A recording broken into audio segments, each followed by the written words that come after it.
যে ফজরের নামাজ পড়ে না এটা খবিস। আর খবিস থাকে কোথায়?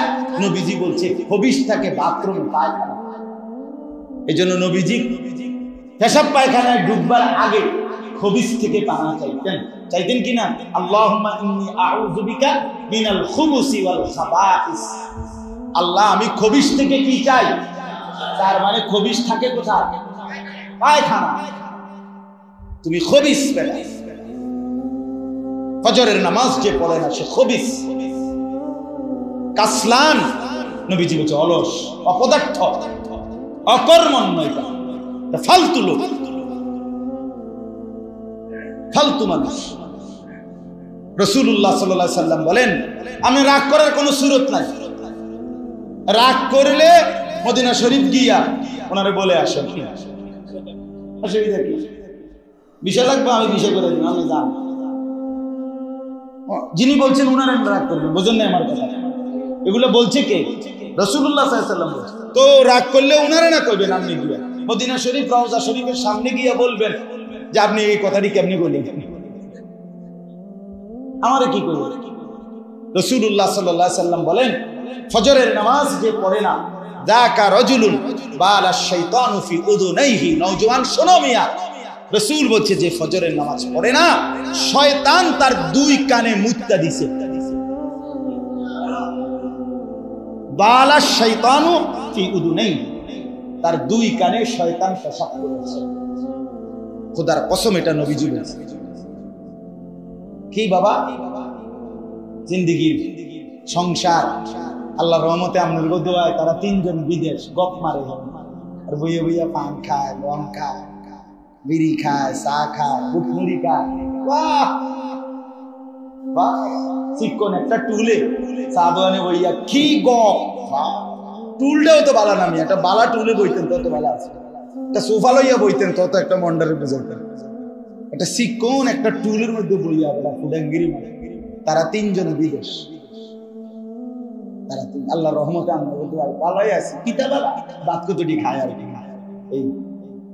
এই বাজার সদাই পাঙ্গাস, তেলাপিয়া, মুরগা, হাঁস, গোস্ত মাস্ত খায়। এইটাই জীবন, এই জীবন।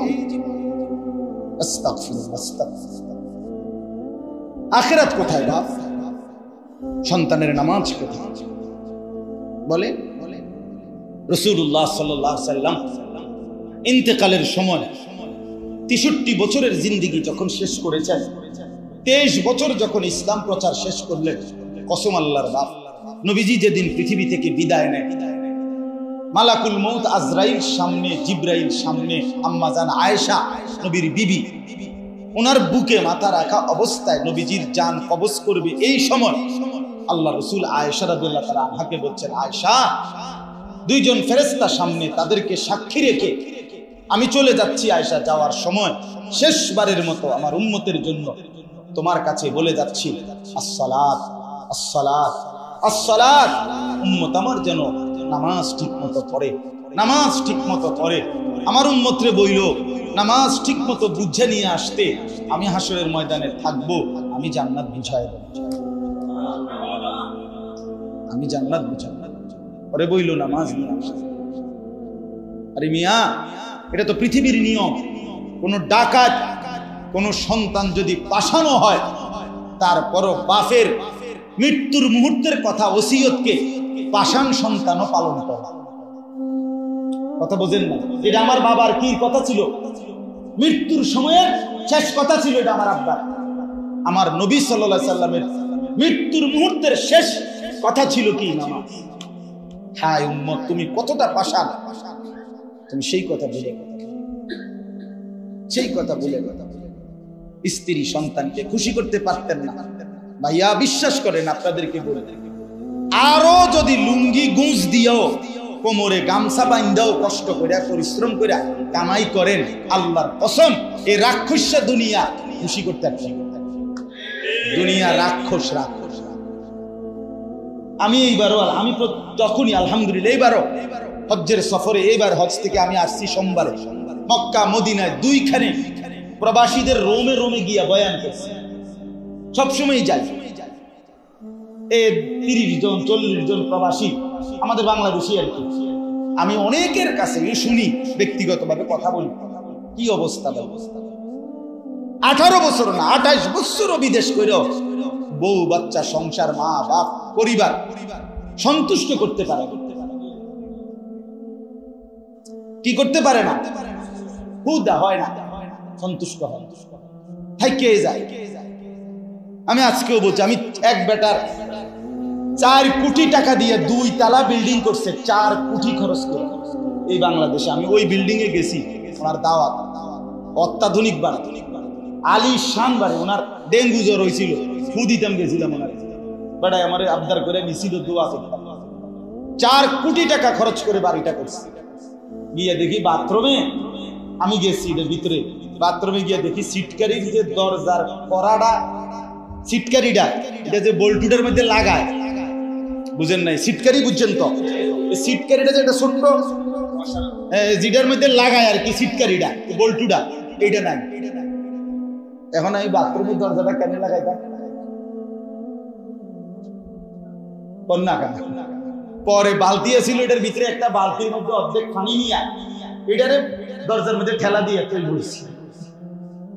পরে বাইরে গিয়ে কইলাম, ভাই 4 কোটি টাকার বাড়ি তো বলতু নাই, এর নাম দুনিয়া, মানে দুনিয়া থেকেই যায়। দুনিয়া কি হয়ে যায়? দুনিয়া পূরণ হয় না, দুনিয়া রাক্ষস। এই পরিবারে, এই সন্তান পরিবার বসত সব রাক্ষস, তারা জীবনেও তৃপ্ত। আপনি মরার পরেও আপনার পরিবার উপার্জন বন্ধ করে দিবে, কথা বলেন না কেন? কামাই রোজগারি করা ওরা ছেড়ে দিবে, তাইলে প্রয়োজন তো থেকেই গেল। আপনি কি শেষ করলেন? তাই যদি এমন হইতো আমি গুছাইয়া দিয়ে গেছি, কমপক্ষে আমার জিফু তার পরবর্তী 200 বছর আর কি করতে হবে না, তাইলে না মনটারে বুঝাইতাম। কই, একদিনও তো উপার্জন থামে না। আল্লাহ আমাদেরকে বুঝ দান করে। এই জন্য শুধু শুধু শুধু শুধু এই দুনিয়া সংসার, এই ঘর দুয়ার খাট পালং সোফা ফার্নিচার, এইটা গুছাইবার জন্য আখিরাত বরবাদ করেন না। আমি অনুরোধ করলাম, হাত জোর করে, সুদে টাকা নিয়েন না, কিস্তিতে টাকা নিয়েন না। আপনি পারতেন না, কিস্তি না, কিস্তির আব্বা লইল আপনার অভাব যাইত। আমি জিজ্ঞাসা করছি বহুত, আমি আপনি ব্যক্তিগতভাবে মাঠ পর্যায়ে মানে মানুষের কথা শুনি, শুধু ওয়াজ করি না, আমার এটা একটা অভ্যাস। অর্থাৎ শুধু ওয়াজ, আমি ব্যক্তিগত কথাও শুনি, জিগাই আর কি, কি অবস্থা। রাতের 1:30 বাজে চা দোকানদার রাস্তার পাশে গাড়ির থেকে নাইমা চা খাইতে খাইতে জিগাইছি, ভাই সারাদিনে বেচা উচ্চা স্টেশনে, বাস স্টেশনের পাশে কত থাকে? হুজুর প্রতিদিন মাসে 60-70-75 হাজার টাকা থাকে প্রতিদিনের বেচা কেনা। তাই বলছি, ভাই কিস্তি করে রেডি কইয়া শরম দিয়ে না। আমি বললাম, না আমি শরম দিব, এত রাত কে করে শরম দেয়? আমি আর আমি কোন কিস্তি আছে 60। তাহলে 70,000 টাকা ইনকামের পরে যদি কারো কিস্তি থাকে 4টা, যে মসজিদের ইমাম সাহেবের 6,000 টাকা বেতন, ওনার কিস্তি থাকার কথা থাকে কিরে বাপ? অথচ সেই মানুষটা তো মাসের পর মাস আল্লাহর দয়ায় চলতেছে কিনা বলে? এই জন্য দয়া করে কেন করছিল? সংসারের প্রয়োজন মিটানোর জন্য পারতেন না তো? আমার কথাটা আপনি বুঝছেন কিনা বলে? মানে আমি বুঝাইতে চাইতেছি যে আপনি যদি এমন হইতো আর 2 লাখ টাকা নিলে আমার সংসারের চাহিদা কি হয়ে গেল, এটা হবে নি আগে, এটা তো তাই। এই রাক্ষস আপনি খুশি করবেন কেন? এই রাক্ষসকে তো আপনি তৃপ্ত করতে পারতেন না, কাজে কেন আখিরাত বরবাদ করলেন? কেন নিজের কবর নষ্ট করলেন? কেন নামাজ পড়তে সময় পাইলেন না? কেন হালাল খাইলেন না? এই কথাটা আমি বুঝাইতে চাই। দয়া করে মেহেরবানি করে প্রত্যেকেই ফিকির করে। রাসূলুল্লাহ সাল্লাল্লাহু আলাইহি সাল্লামের আখিরি ওসিয়ত নামাজ। নবীজির আখিরি ওসিয়ত কি বলেন না? হযরতে ওমর রাদিয়াল্লাহু তাআলা, ওমর 10.5 বছর তিনি মুসলমানদের খলিফা ছিলেন। কয় বছর? এই 10.5 বছর পরে উনি এই 10.5 বছর মসজিদে নববীতে উনি ইমামতি করতেন। 10.5 বছর পরে একদিন ফজরের নামাজের সময় একজন কাফের ছদ্মবেশে ফজরের ওয়াক্তে অন্ধকারের টাইমে চাদর দিয়া শরীর ঢাইকা গোপনে ফজরের নামাজে প্রথম কাতারে আইসা দাঁড়াইয়া ওমর রাদিয়াল্লাহু তাআলা আনহুর কোমরে একটা ধারালো ছুরি দিয়া 7 থেকে 8টা ঘাই দিছে ফজরের প্রথম রাকাতের। আলহামদুলিল্লাহ সূরা পড়ে আরেকটা সূরা শুরু করছে। এই অবস্থা খোদার কসম আমরা কিতাবে পড়ছি, হযরত ওমর রাদিয়াল্লাহু তাআলা আনহুর এদিক দিয়া ছিদ্র করে ফেলছে, রক্তে মেহরাব ভাইসা গেছে। এই অবস্থায়ও হযরত ওমর পিছন থেকে হযরত আব্দুর রহমান ইবনে আউফ, নবীজির সাহাবী আব্দুর রহমান, এই উনারে টান দিয়া ইমামের জায়গা এই না নিজের শৈরা আগে বলছে, আব্দুর রহমান শেষ করো, এরপর আমারে ধরো। কাটা মুরগির মতো উনি তড়ফাইছে। সাহাবায়ে কেরাম আগে ফজরের নামাজ পড়ছে, এরপরে উনারে ধরছে। আগে নামাজ, আগে কি? হযরত ওমর রাদিয়াল্লাহু তাআলা আনহু এই আঘাতেই শাহাদাত বরণ করছে। শাহাদাত ইন্তেকালের পূর্বে ওনার ছেলে আব্দুল্লাহ ইবনে ওমর, ওমরের ছেলে, উনি তারে ডাক দিছে। ওমর ওমরের মতো সাহাবী ডাক দিয়া বলছে, ইয়া বুনাইয়া, হে আমার প্রিয় ছেলে, আমার এই খাটিয়া চৌকিটার থেকে দা খাদ্দি আলাল আরদ, আমার এই চৌকিটার থেকে নামাইয়া মাটির মধ্যে রাখো, আর আমার এই গালটা মাটির মধ্যে ঘষো, যেন আল্লাহ তাআলা আমার এই অবস্থা দেখা আমার একটু মেহেরবানি করে যেন মাফ করে। আসা রব্বি আইয়া রাহমানি, হতে পারে মাটিতে এই গড়াগড়ি দেখে আমার আল্লাহ আমারে মাফ করে দেন। ওমরের মতো মানুষ। হ্যাঁ, এজন্য কেন নামাজ পড়বেন? কেন? রাসূলুল্লাহ সাল্লাল্লাহু আলাইহি সাল্লামের একজন সাহাবী হযরতে খুবাইব ইবনে আদি, উনাকে মক্কার কুরাইশরা যুদ্ধে বন্দী করছে। বন্দী করার পরে মক্কার কুরাইশরা সিদ্ধান্ত নিছে উনাকে ফাঁসিতে ঝুলাবে। এই ফাঁসিতে ঝুলানোর জন্য খেজুরের গাছে বান দিছে উনারে। বান দিয়া মক্কার ছেলেরা বর্ষা দিয়া উনারে সারা শরীর চালনির মতো ছিদ্র ছিদ্র করে ঘাই করে ফেলছে। সারা শরীর থেকে রক্ত টপ টপ টপ টপ করে রক্ত পড়ছে। উনি এরকম ঘাড় ফেলাইয়া রাখছে তানঈম নামক জায়গায়। তানঈম মানে এখানে কেউ হজে গেছিলেন? কেউ হজ উমরায় যান নাই কেউ আপনারা? এখানে ওইখানে মসজিদে আয়েশা আছে একটা, যেখান থেকে কি বাঁধে আবার ইহরাম। এই আয়েশা মসজিদ যেখানে, এর পাশে ওনারে ফাঁসি দিছে ওইখানে তানঈম। তো এই অবস্থায় ওনার ঘাড় ফেলায় দিছে, রক্তে পড়তেছে। এই সময় মক্কার কুরাইশ আবু সুফিয়ান তখন বলছে, খুবাইব, এখন তোমাকে রশি টান দেওয়া হবে ফাঁসির। এর আগে লাস্ট মৃত্যুর পূর্বে শেষ কোনো তামান্না আছে তো? ফাঁসির আসামিকে শেষ ইচ্ছা পূরণের কি দেওয়া হয়? সুযোগ দেওয়া। ওনাকে বলছে, তোমার শেষ ইচ্ছা কি? খোদার কসম কিতাবে আছে, আমরা নিজে পড়ছি আরবি কিতাবে। উনি বলছে, আমার শেষ তামান্না 2 রাকাত দাও, আমারে আরেকবার সুযোগ দাও, আমি 2 রাকাত নামাজ আদায়। আবার রশি খুলে দিছে। উনি এই রক্ত মাখা শরীর নিয়ে 2 রাকাত নামাজ পড়ে সালাম ফিরাইয়া আল্লাহকে বলছে হাত তুলে, আল্লাহ ফালাস্তু বালি হিনা উকতালু মুসলিমান, আল্লাহ আমার আর কোনো পরোয়া নাই, আমি আপনার আনুগত্য নিয়েই মরছি, এবার আর কোনো। এরপরে ওনাকে ফাঁসিতে ঝুলাছে। আখিরি তামান্না, শেষ তামান্না ছিল কি? ওমর রাদিয়াল্লাহু তাআলার শেষ আদেশ ছিল কি? রাসূলুল্লাহ সাল্লাল্লাহু আলাইহি সাল্লামের শেষ ওসিয়ত ছিল কি?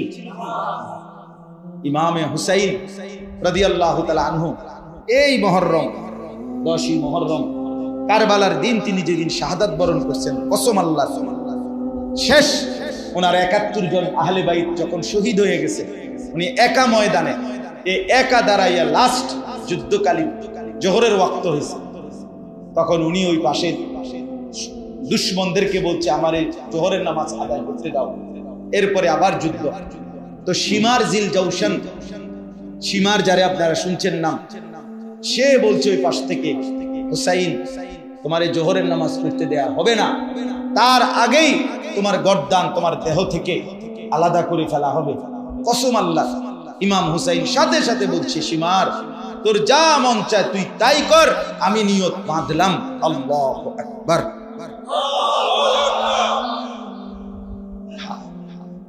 রক্ত মাখা ময়দানে ইমামে হুসাইন আগে নামাজ আদায়। এজন্য কারবালার স্মরণে আপনি খাবেন খিচুড়ি, কথা বুঝেন? খিচুড়ি না, মুহররমের এই পবিত্র মাসে অবশ্যই রাসূলুল্লাহ সাল্লাল্লাহু আলাইহি ওয়াসাল্লামের আমল ছিল রোজা। কি রাখা? এজন্য এই মঙ্গলবার, বুধবার, মুহররমের এই দুইটা রোজা সবাই রাখার চেষ্টা করবে। মা বোনদেরকে বলবে, নবী সাল্লাল্লাহু আলাইহি ওয়াসাল্লাম বলেন, আশুরার রোজা, সিয়ামু ইয়াউমি আশুরা আহতাসিবু আলাল্লাহ আন ইউকাফিরা আস-সানাতা আল্লাতী ক্বাবলা। নবীজি বলেন, আমি আশা করি মুহররমের এই 10 তারিখের রোজা পিছনের 1 বছরের গুনাহ মাফ করবে। 1 বছরের গুনাহ। এজন্য এই মঙ্গল বুধবার হলো 9 মুহররম, 10ই মুহররম রোজা রাখার ফিকির করেন। কালকে সোমবার, তারপর কালকে রাত্রে, দিবাগত রাতে সেহরি খাবেন, মঙ্গলবার রোজা, মঙ্গলবারে আবার সেহরি খাবেন, বুধবারে কি রাখবেন? মা বোনদেরকে বলবেন। আল্লাহ আমাদেরকে তৌফিক দান করেন, আল্লাহ তাআলা কবুল করেন। যুবক ভাই অনেক করছেন, মাশাআল্লাহ মাশাআল্লাহ। আমার নওজোয়ান বন্ধুরা সবাই মিলে নিয়ত করো ভাইয়া, কেন নামাজ পড়বা না ভাইয়া? এই জিন্দেগি নষ্ট করে দেওয়ার কোনো অর্থ নেই। আজকে সমাজের অবস্থা হলো, বাপ ছেলেরা বলি আমি, কেউ কারো দিকে নজর নেই, সবাই আলাদা আলাদা হয়ে গেছে। বাপ মা আত্মীয় স্বজন কারো হাতে সমান, কারো হাতে সমান, সবাই সবার মত। মাঝ বয়সী মুরব্বী তারা তাগো সমবয়সীর লগে সাদওয়ানে আড্ডা দেয়, মহিলারা মহিলাদের সমবয়সীদের লগে টেলিভিশন কিংবা সাজগোজ কিংবা মার্কেটে করে, আর ছেলেরা ছেলেদের বয়সীদের লগে করে, মেয়েরা মেয়েদের বয়সীদের লগে। খালাস, সবাই আলাদা আলাদা, সবাই আলাদা, সবাই আলাদা, কেউ কারো প্রতি নজর দেওয়ার সময় নাই। কিন্তু এরপরও নিজেকে নষ্ট করার সুযোগ নাই। হাসরের ময়দানে একথা বললে হবে না যে আমার আব্বা মা আমার দিকে খেয়াল করে নাই। আমি বললাম কেমন? প্রমাণ কি? প্রমাণ কোরআন থেকে বলছি। 1 নম্বরে হযরতে আসিয়া, উনি প্রমাণ করছে আমার স্বামী ছিল সবচেয়ে বড় কাফের ফেরাউন, আমি তারপরও ঈমান ছাড়ি না। আচ্ছা, হযরত নূহ আলাইহিস সালাম, উনি প্রমাণ করছেন ওনার স্ত্রী ছিল শেষ দিন পর্যন্ত কাফের, কিন্তু আমি স্বামী স্ত্রীর কারণে ঈমান ছাড়ি না। হযরত ইব্রাহিম আলাইহিস সালাম ছিলেন ছেলে, উনি প্রমাণ করছেন আমি, আমার আব্বা মা ছিল শ্রেষ্ঠ কাফের, সাংঘাতিক কাফের, মূর্তি পূজক, মূর্তির ব্যবসায়ী, মূর্তি বেচুন্নাওয়ালা, কিন্তু আমি সন্তান, এরপরও মূর্তি পূজক মা বাবার ঘরে থাইকাও ঈমান ছাড়ি নাই। কথা বুঝছেন কিনা বলেন? রাসূলুল্লাহ সাল্লাল্লাহু আলাইহি ওয়াসাল্লাম তিনি প্রমাণ করছেন আমার চাচা, আমার খানদানের অধিকাংশ কাফের মুশরিক হওয়ার পরেও আমি 1 সেকেন্ডের জন্য আল্লাহকে ছাড়ি নাই। আপনি কি বলবেন? এজন্য ছেলেদেরকে বললাম, ভাইয়া নিজের ফিকির রাখো, কমপক্ষে নিজের ভালো বুঝো, নিজের ভালো বুঝো, নিজের ভালো, নিজের ভালো, নিজের ভালো, নিজেরে নষ্ট করে দিও না। শুধু নারী, ছবি, অশ্লীল দৃশ্য। 1 নারীর জন্য আমরা পৃথিবীতে আসি নাই যে 24 ঘন্টা মোবাইলে শুধু অশ্লীল ছবি, নাচ গান, নর্তকী, বেড়ি লইয়া পড়ে থাকতে হইব না। বেড়িয়ে শুধু জীবন না। পৃথিবীতে আসার অর্থ শুধু লজ্জাস্থানের এই একটু চাহিদা পূরণের জন্য আমি পৃথিবীতে আসি নাই, শুধু এই একটা কামের জন্য আমি আসি নাই। আমি খোলামেলা বললাম। এই জন্য দয়া করে ছেলেরা নষ্ট হইও না বাবা। সমবয়সী বন্ধু নষ্ট করে দেয় বেশি, গড়ে দেয় কম। সমবয়সী এক হমাইনা খোলাফাই নষ্ট করে বেশি, গড়ে দেয় কম। আগায়া দেয় না, পিছায়া দেয়। নেক কাজের উৎসাহিত করে না, গুনার কাজে উৎসাহিত করে। তোমার মোবাইলে এমবি নাই, হেতের মোবাইল দিয়ে তোমার বেড়িয়েছে দেখাই, বুঝো না? হ্যাঁ হ্যাঁ, তোমার তো টাকা না, ওইতে নিব, ওইতে নিব। তুমি চিনো না জুয়ার আড্ডা, খেয়ে দেখাই দিবে। তুমি চিনো না নারীর আড্ডা, ওই সাতের দুষ্ট শয়তান ইবলিস বন্ধু, ওইটা দেখাই দিবে। এই জন্য দয়া করে আজকে আপনারা যারা আসছেন মুরব্বী, আপনাদেরকেও বললাম, আপনারা দয়া করে নিজের স্ত্রী সন্তানের জন্য হারাম রোজগার করে গুনার পরিবেশ তৈরি করে দিয়ে আখিরাত নিরাপদ পাবেন না। ঘরে টেলিভিশন, নাটক, সিনেমা, নাচ, গান, সবার হাতে হাতে বড় মোবাইল, যার যে সারা দিন রাত মোবাইল টিপতেছে, আর কেউ নামাজ পড়ে না। এই অবস্থায় সুদের টাকা, কিস্তির টাকা দিয়ে রেডি করে ঘর দুয়ার করে, আল্লাহর কসম আমনে কবরে গেলে মনে রাখেন বাপ কষ্ট পাইব, কষ্ট পাইব। পরে মনে করেন আপনি দুইটা গরু জবাই করে দিয়া গ্রাম খাবাইলে আপনারা গরু কান্দে করে বলিস্তে দিয়ে দিব। জি না, এত রঙে দোয়ান বাহি পান, এত রং না বিষয়। আল্লাহ আমাদেরকে বুঝ দান করে, আল্লাহ আমাদেরকে ফিকির দান করে, আল্লাহ আমাদেরকে তৌফিক দান করে। গুনাহ থেকে ফিরেন, হারাম থেকে ফিরেন। ঘরে কথা বলেন, স্ত্রী সন্তানকে নিয়ে বসেন, বসে বলেন, বিবিরে বলেন, ছেলেকে বলেন, মেয়েকে বলেন যে চলো নামাজ পড়ি, আল্লাহকে রাজি করি, চলো গুনাহ ছেড়ে দেই। দেখবেন একবার, দুইবার, 10 বার বললে কিছুটা হলেও পরিবর্তন হবে। মুমিন হতাশ হয় না। মুমিন কি হয় না? আপনি যদি বলেন যে না সম্ভব না, আর হবে না, তাহলে কুফর। আল্লাহ আমাদেরকে বুঝ দান। মুমিনের জন্য হতাশা কুফর। হতাশ হওয়া যাবে না, চেষ্টা করতে হবে। কেউ যদি চেষ্টা করতে থাকে মৃত্যু পর্যন্ত অন্তর দিয়া আন্তরিকতার সাথে, আল্লাহ চাইলে মাফ করে